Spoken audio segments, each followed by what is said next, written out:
How's it going, guys? Welcome to today's video.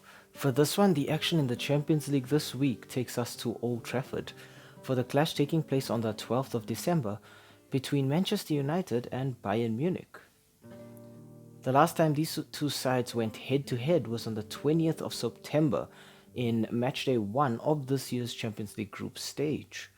Bayern obviously were heavily favored as the home ground team, and in the 28th minute they made that home ground advantage count when Leroy Sané opened the scoring. It was a good shot, but the Manchester United goalkeeper really should have done better.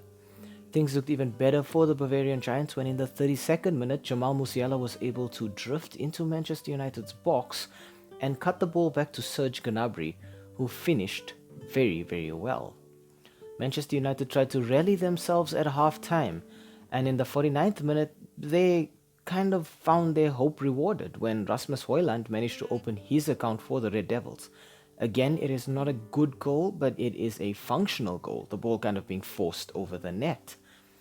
But in the 53rd minute, Bayern restored their 2-goal lead after Christian Eriksen was adjudged to have handled the ball in the Manchester United penalty box, and Harry Kane stepped up and made no mistake from the spot. In the 88th minute, Manchester United continued their fight back courtesy of Casemiro. It is some good build-up play around the Bayern box, and he manages to get himself into Bayern's box, falls over, but in the process of falling over, still manages to poke the ball past the keeper. But Bayern once again put the game to bed when, in the 2nd minute of injury time, Tell managing to get into the box and blast the ball into the roof of the net. Manchester United continued a valiant fight back, and in the 5th minute of injury time, Casemiro got his 2nd and Manchester United's 3rd from a Bruno Fernandes free kick which he managed to head past the keeper. But the match ended just like that, a 7-goal thriller which ended 4-3 to Bayern Munich in Bavaria.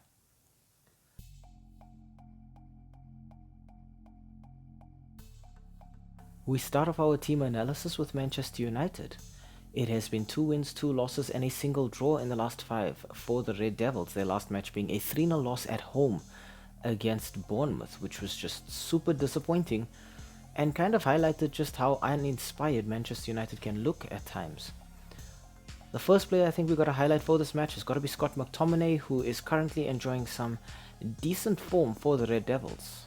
Overall, with his 6 goals and 1 assist, he's the top scorer for Manchester United this season, which says a lot considering he actually plays more of a defensive or holding midfielder. But what I like so much about Scott McTominay is the sort of indomitable die-hard spirit that he's got within himself that sort of just makes him continue running, and I really hope that kind of mentality is able to rub off onto his Manchester United teammates. Next up, I want to talk Rasmus Højlund. With 5 goals, all of them somehow coming in the Champions League this season, Rasmus Højlund is actually joint top scorer in the Champions League so far. He seems to be saving his best nights for these midweek games, but unfortunately, despite the fact that Rasmus Højlund is kind of putting these chances away, he still can be very wasteful at times. It seems as though he is yet to actually build decent chemistry with his teammates, but most importantly, he seems to be let down by his back 4 and his goalkeeper. And finally, obviously, knowing that Manchester United are going to need a lot of creativity in this match, I want to talk Bruno Fernandes. With his 5 goals and 5 assists, Bruno Fernandes is without a doubt the most creative player in this Manchester United team. But I think the weight of that captain's armband has really started to weigh heavily on his shoulders. Bruno Fernandes, for me, still lacks the maturity to be captain. He kind of has this habit of whining when they lose and looking for excuses or scapegoats not in the squad. Bruno Fernandes needs to be leading this team from the front, and knowing that he was booked against Bournemouth means that he will be missing this weekend's fixture in the Premier League against Liverpool. So he really needs to go out and give a 10 out of 10 performance against Bayern.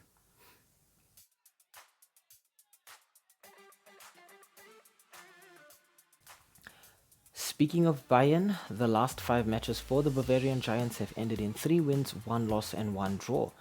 Their last match being a 5-1 loss away at Eintracht Frankfurt.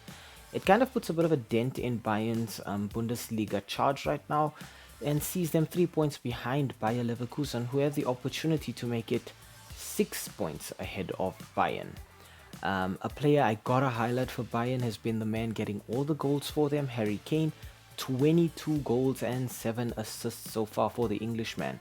Harry Kane has taken all of that finishing ability that we were so blessed to have seen on a weekly basis in the Premier League with Tottenham Hotspur, and he's just transferred it to the Bundesliga with Bayern Munich.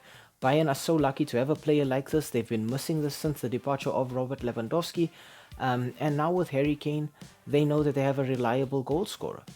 Next up, I want to talk Leroy Sané with 9 goals and 8 assists. Leroy Sané is able to play anywhere in that attacking third. You can have him play as an attacking mid, either wing or center forward. With the pace, the trickery, the dribbling ability, and the creativity to create chances out of probably or virtually nothing, Leroy Sané is going to be a massive, massive headache for the Manchester United defense. And finally, I want to talk Joshua Kimmich.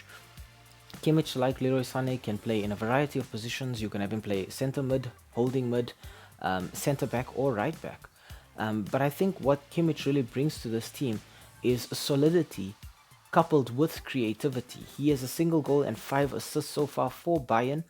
But Kimmich is kind of that muscle in the midfield that Bayern kind of need at times when they're going forward. A player who is able to break down opposition counter-attacks, but also convert possession into forward passes that turn into attacking opportunities.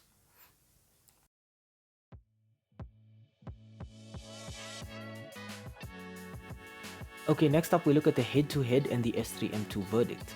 The last 5 matches between these two sides have ended in 1 win for Manchester United, 1 draw and 3 wins for Bayern Munich. So obviously the fixture is heavily stacked in favor of the German juggernauts. Both might be coming off a loss, but for Bayern Munich right now, the threat that they pose and the aggression that they have in that midfield kind of points to the conclusion that they will bounce back in this match. Manchester United's inconsistency has come back to bite them in their rear time and time again. Literally, because their backline has been so terrible, so reckless. And then you look at Andre Onana, who has just been such a disappointment for Manchester United between the sticks. While Rasmus Højlund might be joint top scorer in the Champions League, Andre Onana is the goalkeeper with the worst defensive record right now. He's conceded 15 goals in just 5 Champions League matches. Manchester United also seem to have this kind of lack of desire and direction going forward. I think Bayern Munich will seal this one up quite nicely. They're already leading the group with 13 points, which means they are guaranteed to finish as group leaders. Manchester United have it all to do with them being rooted to the bottom of the group on just 4 points. Both the teams in second and third are on 5 points, so Manchester United's fate is not even in their own hands right now. They need to hope and pray that they beat Bayern, but that Galatasaray and Copenhagen draw.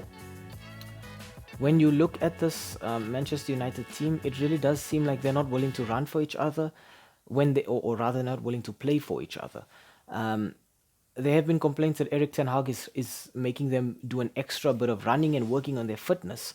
But I think the ideology behind that is so that they can chase the ball down and press constantly. But the thing is, you don't see them pressing. And when they do have the ball, they're still running, but it's pointless running. There's no purpose to it. They're not attacking as a unit. They should be doing better in terms of the players they have. They should be a deadly counter-attacking team. But they're not able to find each other. They're not able to think quickly enough on the ball when they manage to win back possession, but they're not able to think quickly enough off the ball either in terms of marking players or spaces on the pitch when they're out of possession. I think Bayern actually end up scoring another 3 goals here because Manchester United have just proven that even if they score 3, they can concede 3 just as quickly. Against Galatasaray, it was so disappointing. They were 3-1 up and they let it slip. And I am fairly confident that had that match gone on for any longer, Manchester United would have lost that match. And it's not to say that Galatasaray played badly. It's just to highlight how badly Manchester United have been.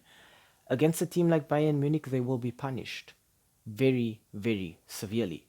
I do see Bayern scoring another 3 perhaps. Manchester United as well will probably score, but I don't think they'll outscore Bayern. I think Manchester United are going to end up finishing third in this group, but there is no way that they manage to progress through.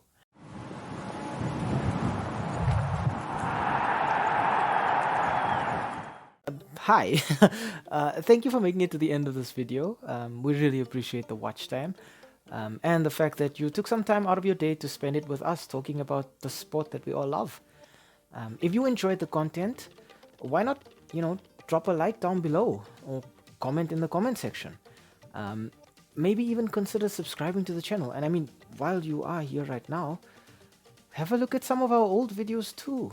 They should be appearing on the screen right now, along with that subscribe button. So you know exactly what to do. Thank you so much. It really helps with the YouTube algorithm. And have a great day out there. And we hope to see you again very, very soon. Thanks. Stay safe.